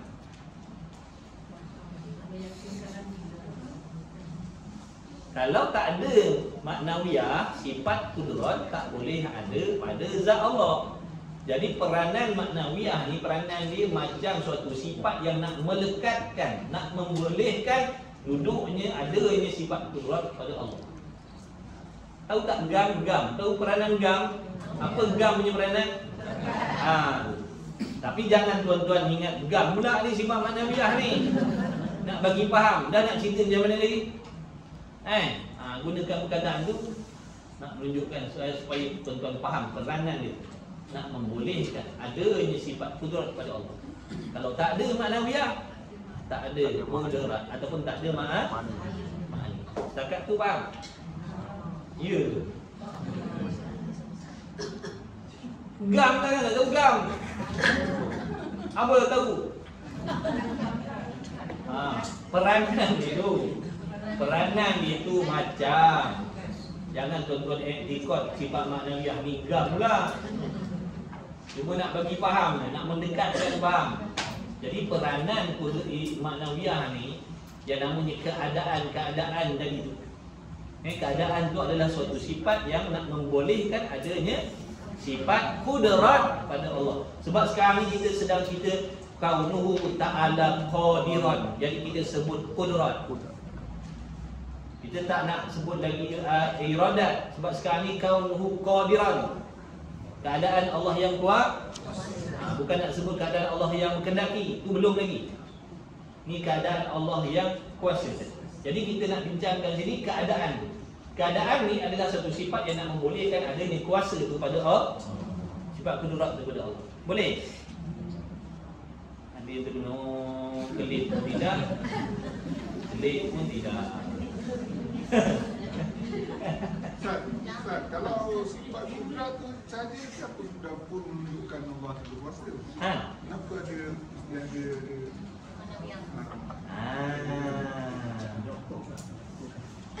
itulah nak sembang ni. Baik. Baju pakcik mana?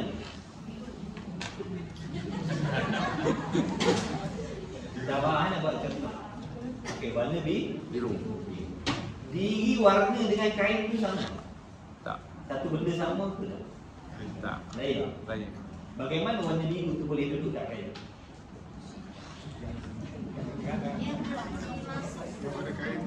Sebab ada kain. Ada color.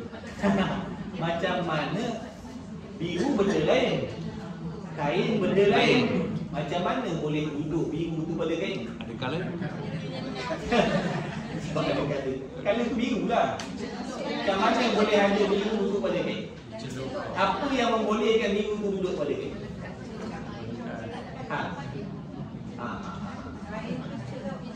Kain tu dicelup. Alah, celup tu macam mana biru tu boleh ada kat kain? Macam mana boleh melekat? Apa sebab yang melekatkan di situ? Ada tak sebab yang melekatkan di situ? Ada tak sebab yang melekatkan yang menjadi asbab biru tu boleh duduk pada kain? Ada. Kalau tak ada yang melekatkan, dia boleh tak duduk situ? Tak duduk. Kalau tak ada benda yang melekatkan biru tu pada kain, boleh tak ada biru pada kain? Tak boleh. Itulah cerita maknawiyah tu. Maknawiyah ni suatu sifat yang membolehkan adanya biru tu pada kain. Kalau tak ada benda tu, biru tak boleh duduk pada kain. Jadi maknawiyah dengan biru tadi sifat yang laziman. Dia tak boleh bercerai, dia tak boleh berpisah. Bila ada biru, adalah yang melekatkan. Bila ada yang melekatkan tu, maknanya adalah sifat biru dan yang lain dah. Yang lain-lain. Diri kain benda lain, biru benda lain, maknawiyah benda lain. Nampak tak? Diri kain kita buat contoh. Buat contoh gini dah. Okey, ni diri kain. Okey. Yang ni gam ibaratnya gam. Diri kain, gam, kemudian apa lagi benda nak ambil ni? Ni warna biru contohnya. Ni sifat biru. Ni diri kain. Ni apa? Diri kain. Diri kain Tangan belakang. Ni apa? Warna apa ni? Ini sifat maknawi yang macam gam tadi. Gam. Jadi diri kain, tengok sini buat contoh ni, ni kan tak faham. Ni diri kain, ini gam, ini biru. Biru. Jadi biru pada zahirnya nampak biru ni duduk pada kain. Sebab yang membolehkan biru ni ada pada kain iaitu yang tengah-tengah ni, yang namanya gam tadi. Kalau tak ada gam ni, boleh tak ada biru? Boleh tak ada biru? Jadi adanya biru pada kain ni sebab ada yang melekatkan dia. Faham? Faham saya kat situ? Faham. Okey. Jadi sekarang ni oleh kerana yang namanya gam ni kita di sini adalah merupakan benda yang ada. Benda yang ada. Walaupun pada zahir nampaknya biru ni duduk pada kain, tapi hakikatnya dia ni dipisahkan oleh yang nama gam tadi. Dia dipisahkan oleh yang namanya gam tadi. Sebab gam ni benda ada. Maknanya diri biru tak duduk betul-betul pada diri kain. Sebab ada yang menengahinya. Faham tak? Ada yang menengahi. Jadi diri biru tak duduk betul-betul pada diri kain sebab ada yang menengahi. Itu gam tadi tu. Tapi masalahnya sekarang ni yang kita nak sembangkan, maknawiyah ni, dia bukan jenis benda ada dan bukan jenis benda tiada. Dia maknawiyah ni kata ulama yang mengisbatkan, yang mensabitkan ahwal maknawiyah ni pada mereka. Sifat maknawiyah ini adalah suatu sifat dan satu kelakuan yang duduk antara ada dan tiada. Sebab apa?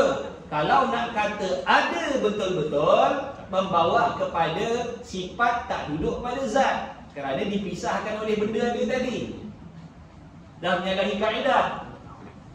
Sebab kaedah mengatakan setiap sifat mesti duduk pada zat. Sekarang ni dia tak duduk pada zat sebab ada benda yang menengahi. Sebab tu pada mereka mengatakan sifat maknawiyah ni bukan benda ada, bukan sifat yang jenis ada. Sebab kalau sifat yang jenis ada, menunjukkan ada benda yang menengahi di antara zat dengan sifat ma'ani tadi. Oleh yang demikian, kalau macam tu, senang kita cakap maknawiyah ni sifat yang tiada sudah. Pun dia kata tak boleh. Kalau nak kata sifat yang tiada, macam mana nak warna biru ni nak duduk pada benda ni? Sebab tak ada yang melekatkan dia. Oleh yang demikian, mereka mengatakan maknawiyah ni adalah satu sifat yang duduk antara ada dan tiada. Nak kata ada betul-betul pun tak boleh, nak kata tak ada langsung pun tak boleh. Dia kata menengahi antara ada dan tiada. Ini pakai ahwal tu Ustaz? Itulah ahwal tu mana hal lah. Ahwal tu sebab banyak panggil ahwal. Kalau satu hari sekarang orang perempuan kita panggil ahwal lah sebab dia banyak hal orang perempuan. Kemudian sungguhlah lelaki pun banyak kat hal dia, orang perempuan lagi banyak lagi. Hal yang baik-baik gitu. Kita faham Ustaz. Ini maknawiyah ni mana cuma kita faham saja. Makna nak kata ada tak boleh. Ada pun tak boleh, Nak kata tak ada pun tak boleh. Dia suatu sifat yang menengahi antara ada dan tiada. Sebab tu kaul dhaif. Sebab tu di sisi kaul yang rajih tak disuruh huraikan sifat maknawiyah ni satu persatu.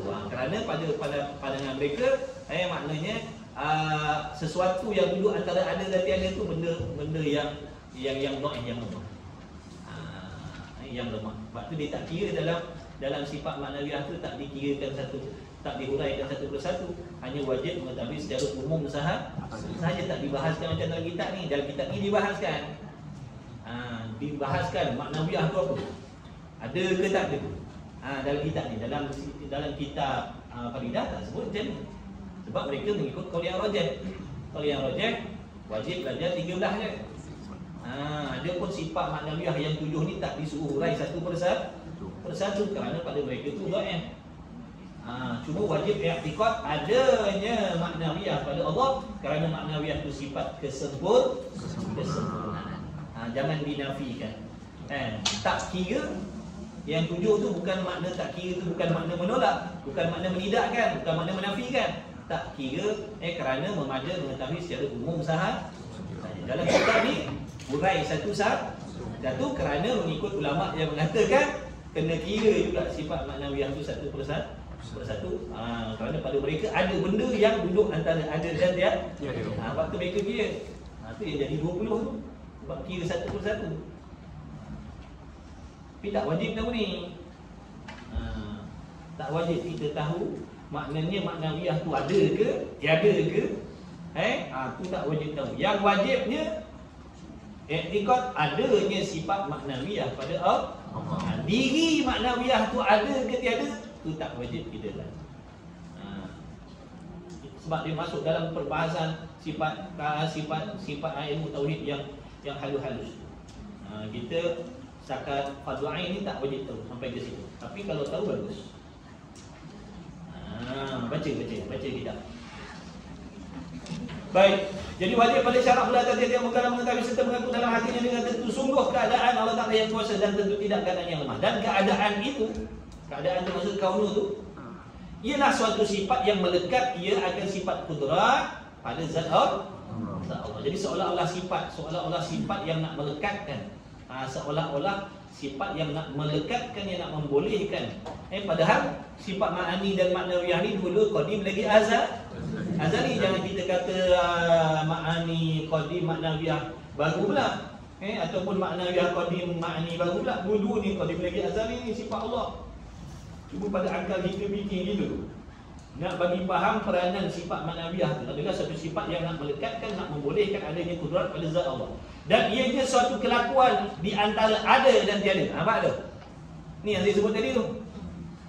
Kelakuan ni, keadaan ni, maknawiyah ni adalah suatu kelakuan yang duduk antara ada dan ada dan tiada. Yakni, apa maksud duduk antara ada dan tiada? Yakni keadaan itu tidak naik kepada martabat ada. Apa maksud tak naik kepada martabat ada? Makna bukan ada betul-betul. Bukan ada betul-betul. Dan tidak turun kepada martabat tiada. Makna bukan tak ada langsung. Itu maksud tidak turun kepada martabat tiada. Faham tak tu? Tulis. Tidak naik kepada martabat ada, maknanya bukan ada betul-betul. Dan tidak turun kepada martabat tiada, maknanya bukan tak ada langsung. Inilah yang dikatakan sifat maknawiyah. Itulah sifat maknawiyah. Satu sifat yang duduk antara ada dan tiada, yang mana peranannya apa? Nak membolehkan adanya ma'ani pada zat Allah. Kalau di sini nak membolehkan adanya kudrat pada zat Allah. Kalau tak ada ma'ani, kalau tak ada maknawiyah ni membawa kepada Allah tak ada sifat kud, maknanya lemah Tuhan. Sebab tu jangan dinafikan sifat maknawiyah ni. Kalau menafikan, kalau menolak sifat maknawiyah ni membawa kepada Tuhan tak ada kudrat, tak ada iradat, tak ada ilmu, tak ada hayat, tak ada samad, tak ada basar, tak ada kalam. Sebab sifat maknawiyah ni sifat yang melazimi, yang berlazim-laziman dengan sifat ma'ani. Dia tak boleh berpisah, tak boleh bercerai. Jadi sifat maknawiyah adalah suatu sifat yang menengahi antara ada dan tiada. Apa peranan dia? Nak membolehkan adanya sifat kudrat pada zat Allah. Kalau dia tak ada, membawa kepada tak ada kudrat. Tak ada kudrat menunjukkan Tuhan lemah. Bila Tuhan lemah, ada tak alam? Jadi tak adalah alam. Jadi adanya alam ni menunjukkan Tuhan bersifat dengan kuasa, dan adanya alam ni juga menjadi dalil Allah Ta'ala itu memiliki sifat maknawi. Adanya alam ni menjadi dalil Allah bersifat dengan ma'ani, iaitu kudrat. Adanya alam ini juga menjadi dalil Allah Ta'ala itu bersifat dengan maknawi. Sebab kalau tak ada maknawiyah, tak ada kudrat. Bila tak ada kudrat, tak ada alam. Macam mana Allah nak buat alam kalau tak ada kudrat? Maka iaitu sekarang ni ada pun qadirun. Berarti elok perkataan itu bukan kudrah. Qadir. Kudrah lain, qadir lain. Kudrat sifat. Qadir, apa maksud qadir? Apa maksud qadirun? Ataupun qadirun, apa maksudnya? Yang berkuasa. Yang berkuasa itu siapa? Jadi qadir ni Allah. Bila sebut qadir yakni ataupun bila sebut qadir iaitu zat Allah yang bersifat dengan kuasa. Qudrah sifat berkuasa. Yang berkuasa zat Allah yang bersifat qudrah. Perkuasa ataupun berkuasa itu ta'alluq sifat. Berkuasa mengadakan, berkuasa meniadakan itu ta'alluq. Bila sebut perkuasa sifat, bila sebut yang berkuasa zat Allah. Boleh tak beza tiga tu? Perkuasa apa? Perkuasa sifat. Perkuasa sifat. Berkuasa ta'alluq sifat. Berkuasa mengadakan, berkuasa meniadakan. Itu ta'alluq urusan sifatnya.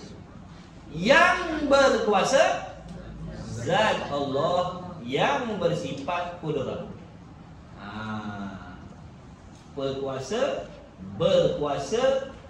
yang berkuasa. Tiga benda. Zat Allah yang bersifat dengan berkuasa lah. Qadiran maknanya yang berkuasa. Apa maksud yang berkuasa? Zat Allah yang bersifat dengan Sebab apa dipanggil yang berkuasa? Kerana ada sifat berkuasa pada zat Allah. Kalau tak ada sifat berkuasa, bagaimana nak dipanggil yang berkuasa? Jadi qadir, tengok tu. Dia kata ada pun qadir, maka iaitu bukan sifat. Qadir bukan sifat. Qadir bukan sifat. Bahkan kena kepada zat yang bersifat dengan qudrah. Bila sebut qadir, makna Melayunya yang berkuasa. Yang berkuasa bukan sifat. Yang berkuasa zat. Zat Allah tu dipanggil qadir. Yang biru kain, biru sifat. Ambil yang biru, nak suruh ambil biru ke kain? Ambil yang biru, maknanya suruh ambil kain dah tu, bukan suruh ambil sifat biru. Sebab bila sebut yang biru, diri kain yang bersifat biru. Biru sifat. Kuasa sifat. Yang berkuasa zat Allah yang bersifat dengan kuasa. Jadi qadir bukan sifat, bahkan qadir zat. Yang berkuasa, yang mendengar, yang melihat itu semua zat. Sifat dia pelihat, pendengar. Beginilah huraian sifat-sifat maknawiyah yang lagi akan datang. Mana yang 6 lagi tu? Yang 6 lagi. Yang 6 lagi. Macam itulah juga huraian dia. Sama. Maksud kalau faham sini, fahamlah yang 6 lain. Kalau faham yang sini, fahamlah yang 6 lagi akan datang. Cuma perbezaan dia sekarang ni pada maknawiyah, pada qudrah. Dipanggil kaunuhu qadiran. Nanti pada iradat pula kaunuhu muridan. Adalah Allah Ta'ala tu yang menghendaki. Sama juga yang nak dibahaskan maknawiyah tu, bukan nak dibahaskan iradat. Iradat dah bahas dulu. Iradat dah bahas dalam sifat makni dulu. Sekarang bukan nak bahas iradat dah. Habis cerita iradat dah. Nak bahaskan kaunuhu tu, keadaan Allah yang menghendaki. Jadi yang nak dibahaskan keadaan tu. Sama lah juga. Seperti mana sini tadi bila kita faham sifat maknawiyah yang dimaksudkan adalah kaunu, artinya keadaan. Jadi diri keadaan tu adalah sifat. Keadaan tu adalah suatu sifat. Bukan zat, sifat. Keadaan tu sifat. Kemudian sifat yang jenis macam mana? Ada ke tiada? Keadaan tu sifat, baik, faham dah. Keadaan tu sifat bukan zat. Tapi timbul soalan, dia tu sifat yang jenis ada ke sifat yang jenis tiada? Maka jawabnya, dia jenis sifat yang duduk antara ada dan tiada. Dan tanya lagi, apa peranan dia tu? Apa peranan maknawiyah yang duduk antara ada tiada? Peranan dia nak membolehkan adanya sifat ma'ani pada zat Allah. Peranan dia nak membolehkan adanya sifat ma'ani pada zat Allah. Contohnya qudrah kalau di sini. Kalau nanti dalam bab iradat, mana suatu sifat yang duduk antara ada dan tiada, yang mana peranannya nak membolehkan adanya sifat iradat pada zat Allah. Nanti yang akan datang apa lagi? Samak basar.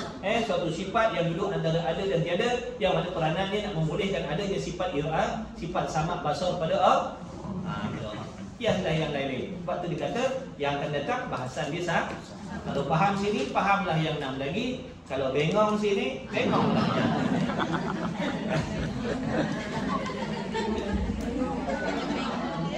bengong ni maknanya tak faham lah. Mana kalau kesamaran sini, kesamaran lah. Yang kalau faham sini, faham lah. Dia cuma nak ceritakan tadi tu tuan. Tak payah-payah. Jangan stres sangat. Jangan stres sangat. Relax, tenang-tenang sudah. Makna sekarang ni kita nak kena tahu sifat maknawiyah ni dalam panjang-panjang perkataan tu qauluhu ta'ala qadiran. Yang nak dibicarakan, yang dimaksudkan dengan maknawiyah ni qauluhu, perkataan qauluhu dalam bahasa Arabnya, Melayunya keadaan. Keadaan tu yang kita nak sembang ni. Keadaan tu yang kita nak sembang ni. Keadaan tu kita nak sembangkan keadaan. Jadi keadaan tu dipanggil sifat maknawiyah. Bukan nak sembang qadiran, bukan. Qadiran tu makna zat Allah. Kita bukan nak sembang tentang zat Allah, bukan nak sembang tentang kudrat. Sebab dah sudah bincang pasal kudrat. Betul? Belajar tidak kudrat? Dah belajar kudrat. Kudrat dah belajar. Hari tu mula-mula sifat makna tau. Allah. Yang kita dah sembang ni kaunu ni mata pelajaran baru kita. Dah siap awal-awal kerja saja dah bagi kuih jom satu dah. Dah.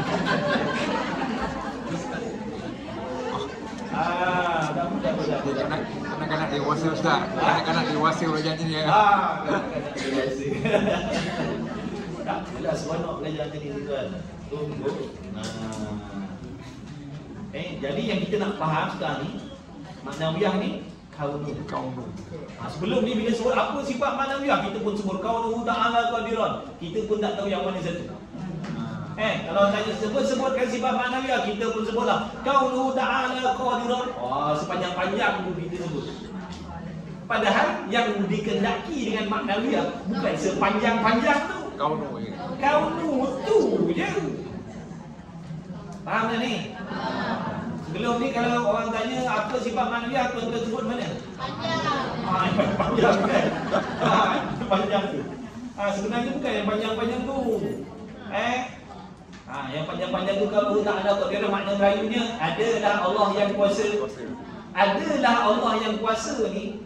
Adalah Allah yang kuasa ni, itu bukan maknawiyah. Itu namanya samaratus sifat, jasa bagi sifat. Jadi semua i'tiqad begitu. Mu'tazilah pun i'tiqad adalah Allah kuasa. Kita pun i'tiqad adalah Allah kuasa. Mu'tazilah tak kata Tuhan lemah. Cuma Mu'tazilah dia kata tak ada sifat tu je. Mu'tazilah kata Tuhan tak ada sifat. Tuhan tu semata-mata zat aja. Kita ahli sunnah dah, Allah Ta'ala itu adalah zat yang ada sifat. Mana sifat kudrat, ilmu ayat dalam bahasa kalam itu adalah sifat yang ada pada Allah. Dia kata dah, Allah tak ada kudrat, Allah tak ada iradat. Tapi Allah kuasa, tapi Allah mengendaki, tapi Allah mendengar lihat, katanya Mu'tazilah. Macam kain tu, kain tu biru. Tapi kalau tanya, ada tak warna biru? Dia kata tak ada. Mu'tazilah, pening tak? Mu'tazilah punya fahaman. Kita tanya, kain tu biru tak? Dia kata biru. Lepas tu warna biru ada tak? Dia kata tak ada warna biru, tapi biru. Itu Mu'tazilah. Kalau tanya Allah kuasa tak? Dia kata Allah kuasa. Lepas tu tanya, ada tak sifat kuasa? Dia kata tak ada sifat kuasa. Itu Mu'tazilah. Kita ahli sunnah dah. Kain tu warna biru tak? Ya, kain tu warna biru. Ada ke sifat biru warna biru tu benda ada? Ada lah warna biru tu warna lah sifat. Kain-kain, sifat-sifat. Itu kita ahli sunnah. Dia dah. Dia kata kain tu biru, tapi warna biru tak ada. Pening. Mu'tazilah pening. Tazilah Jabariyah. Dia ni balik suku sepakat tu. Cuma Jabariyah ni dia i'tiqad makhluk tak ada usaha ikhtiar. Cuma gantung pada Allah. Cuma nak sandar pada Allah. Semua sandar kepada Allah. Senang susah sandar pada Allah. Dia tak fikir usaha. Konon-konon nanti senang nak lepas di hari kiamat. Kenapa tak solat? Dah takdir. Kenapa tak pergi belajar? Tengoklah kalau Tuhan gerakkan. Jabariyah lah tu. Nak jadi Jabariyah ni tak payah pergi Jabatan Agama ke Ustaz? Tak payah isi borang. Nak jadi Jabariyah tak payah isi tak payah isi borang. Ke jabatan, kenapa nak minta apa ni? Borang apa nak isi dah saya nak jadi orang Mu'tazilah Jabariyah. Tak payah. Iktikad macam tu jadi Jabariyah selalu lah. Kenapa tak ada, kenapa sempit rezeki ni? Dah takdir. Padahal dia tak usaha. Semua nak salahkan takdir. Kenapa bercerai ni? Dah takdir. Padahal dia tak ada usaha mempertahankan. Semua sekarang takdir. Dah takdir kita berpisah. Padahal usaha tak ada tu. Jabariyah. Kenapa tak kahwin lagi? Belum ada jodoh. Dah usaha belum? Nampak tak? Jadi dengung perkataan kita ni, dengung perkataan sebut dalam kitab Risalah Tauhid dan dengung perkataan yang dipaham daripada manusia ramai-ramai ni banyak yang beriktikad Jabariyah. Sebab orang suka jawab macam tu. Kenapa ni dah nasib? Kenapa ni belum takdir? Kenapa ni Tuhan belum gerakkan? Tengok nanti kalau Tuhan gerakkan, semua nak serah kepada Tuhan, padahal kita ni diberi peluang usaha dan kecuali dah usaha bermati-matian, dah cuba jalan ni, dah cuba jalan tu, tak boleh nak pergi dah, barulah kata dah takdir Allah. Dah cuba macam-macam cara, tak boleh sembuh-sembuh juga, barulah kata dah takdir Allah. Saya sakit tak boleh nak sembuh. Ini belum berubat lagi dah takdir, belum usaha lagi dah takdir. Nak nyalahkan Tuhan saja. Ingat kita lepas ke? Tuhan tahu akal kita. Kalau nak menyalahkan Tuhan. Kenapa tak berubah ni? Kenapa tak berubah ni? Belum takdir. Kalau sampai takdir nanti Tuhan belum sampai sembuh lagi. Sampai sembuh besok ubahlah saya. Maknanya dia tak ada usaha. Cuma nak salah takdir tu yang dimasukkan dengan Jabariyah. Orang yang percaya dalam hatinya tidak ada usaha ikhtiar, bahkan semata-mata kita ni digagahi oleh Allah Subhanahu wa Ta'ala. Semata-mata dia terus pegang hakikat macam tu. Memanglah hakikatnya betul, tapi pegang terus pada situ dengan menafikan usaha itu salah. Kalau kita ni tak ada usaha ikhtiar, kenapa Allah suruh? Taklah kamu mendirikan solat, taklah kamu sembahyang, taklah kamu, bukan Allah suruh tu. Bukan Allah suruh kan? Takkan Allah nak menyuruh sesuatu yang tak boleh usaha ikhtiar? Cuba fikir elok. Kita dah tahu meja ni tak boleh bergerak, kita kata, meja bergeraklah. Ibarat dia macam tu. Dah tahu benda ni tak boleh bergerak, tapi suruh benda ni bergerak. Cerdik ke tak cerdik? Kalau orang kita suruh berjalan boleh, Tuan sila berjalan sebab kita tahu dia jenis boleh berjalan. Ni meja, meja, jalan yang tepi sikit penat lalu. Maknanya kita menyuruh benda yang kita sendiri tahu tak boleh bergerak. Nah, kalau Allah sendiri tahu kita tak ada usaha ikhtiar, tak boleh usaha ikhtiar, tak ada peluang usaha ikhtiar, kenapa Allah suruh? Itulah dalil kita Ahli Sunnah wal Jamaah mengatakan usaha ikhtiar ni ada bahagian kita. Cuma usaha ikhtiar tak boleh memberi bekas. Bagi sebab sahaja. Agar kita ni tak semata-mata nak menyalahkan Allah. Allah suruh solat, Allah suruh sembahyang, Allah suruh puasa. Itu isyarat kepada suruh ikhtiar ada. Allah Ta'ala di dalam ayat yang lain, Allah Ta'ala barang siapa yang bersungguh-sungguh, Allah Ta'ala kata, barang siapa yang bersungguh-sungguh kepada Allah, apa maksud? Orang yang bersungguh-sungguh usaha. Itu menunjukkan ada usaha ikhtiar. Tapi usaha ikhtiar itu tak boleh memberi bekas. Kerana usaha ikhtiar itu sendiri makhluk Allah. Wallahu khalaqakum wa ma ta'malun. Allah yang jadikan kamu dan perbuatan kamu. Okey, balik kita tadi. Jadi sifat maknawiah kaunu tu saja. Kaunu tu saja. Makna Melayunya keadaan. Jadi keadaan ni suatu sifat, dia bukan zat. Sebab tu panggil sifat maknawiah. Dia sifat. Cuma kita nak kena tahu perbezaan di antara sifat maknawiah ni. Sifat maknawiah ni nak bandingkan dengan sifat ma'ani. Ma'ani ada betul-betul. Sifat ma'ani ada betul-betul, ada sungguh-sungguh. Itu sifat ma'ani. Kalau macam sifat salbiah dulu, tak ada langsung, dia cuma jadi sungguh. Salbiah, sungguh Allah tu sedia kala, sungguh Allah Ta'ala tu kekal, sungguh Allah Ta'ala tu satu. Itu salbiah dulu, sifat yang bangsa sungguh. Ma'ani, sifat yang bangsa ada betul-betul. Ma'nawiyah, sifat yang jernih. Duduk antara ada dan tiada. Ada dan tiada. Peranan dia nak membolehkan adanya sifat-sifat ma'ani pada zat Allah. Apa sifat ma'ani? Menurut teradad ilmu hayat sama pasal kalam lah. Jadi kalau tak ada maknawiyah, membawa kepada Apa? Kalau tak ada maknawiah membawa tak adanya jadi bab tu jangan kata tak ada sifat maknawiah. Kalau menafikan maknawiah dengan sendiri ternafinya bab tu jangan. I'tiqad wajib i'tiqad Allah memiliki sifat maknawiah. Nak urai satu persatu silakan, tak nak urai pun tak ada masalah, tak wajib. Yang wajib i'tiqad Allah ada sifat maknawiah. Jadi peranan dia tadi dah tahu dah. Dia satu sifat yang duduk antara ada dan tiada. Sebab apa tak boleh kata ada betul-betul? Sebab apa tak boleh kata maknawiah ni ada betul-betul? Jawabnya kalau kita kata maknawiah ni ada betul-betul, akan menjadikan menyalahi kaedah lah, kaedah usuluddin lah. Sebab kaedah usuluddin setiap sifat mesti duduk pada zat. Tapi bila dah maknawiah tu ada betul-betul macam benda ni ada sungguh-sungguh, jadi dia dah menengahi. Jadi sifat kudrat tak duduk betul-betul pada zat kerana dipisahkan oleh benda ada tadi yang namanya maknawiah tadi. Sebab tu tak boleh kata ada betul-betul. Kalau kata tak ada langsung, tak boleh juga. Sebab kalau tak ada langsung, bagaimana kudrat nak duduk pada zat? Oleh yang demikian, pada pandangan ulama yang mensabitkan ahwal maknawiah ni, pada mereka mengatakan maknawiah ni adalah satu sifat yang duduk antara ada dan tiada. Ingat itu di antara soalan yang akan keluar. Yang lain betul, tu salah, gagal. InsyaAllah boleh dah tu. Ini tuan-tuan pertama kali belajar memanglah pun dah banyak faham yang saya tengok. Tempat lain semua tak faham.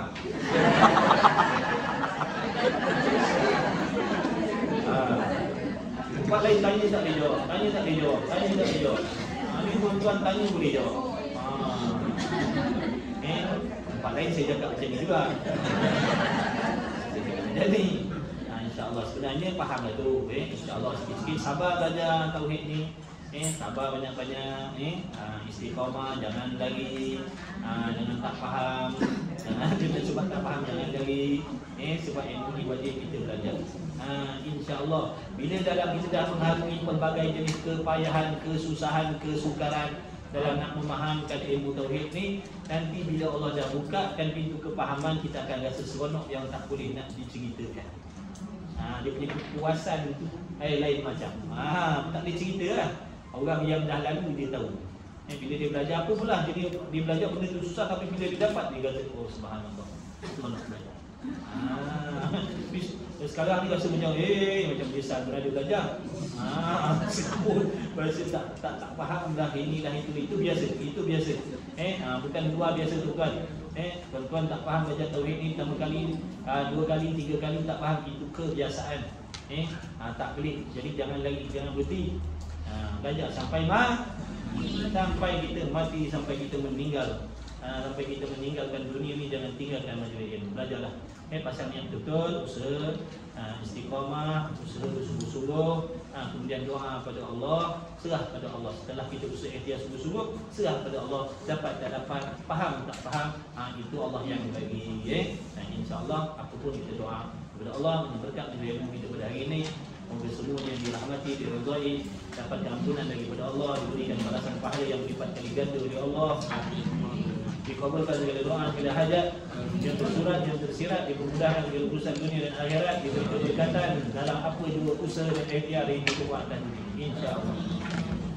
Cukup dah sekali lagi itu, insya-Allah. Minggu depan ada lagi, minggu depan.